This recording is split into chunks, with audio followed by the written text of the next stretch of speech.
আজকে আমি বানাবো চটজলদি সকালের নাস্তা।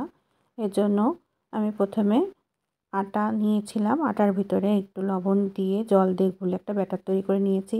এখন কড়াইতে তেল দিয়ে তেলটা গরম হয়ে এলে পরে ব্যাটারটা দিয়ে তারপরে একটু হতে দেব, রুটির মতো করে নেব। তো এক পিঠ হয়ে গেলে আর এক পিঠ উল্টে দেব।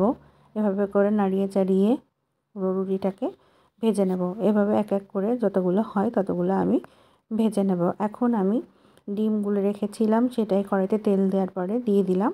দিয়ে দেওয়ার পরে তারপরে ভেজে রাখা রুটিগুলো ডিমের উপরে প্রেস করে দিলাম। তারপরে একটু নাড়াচাড়া করে মানে এপিঠ ওপিঠ আমি এখন উল্টিয়ে দেব। উল্টিয়ে এখন এটাকে ফোল্ড করে দেব। এই তো হয়ে গিয়েছে, এটা প্রায় আমার এগ রোলের মতো। তো এটা কিন্তু খুব চটজলদি হয়ে যায়। কিভাবে করেছে আমার বড় ভিডিওতে দেওয়া আছে, দেখে নেবেন।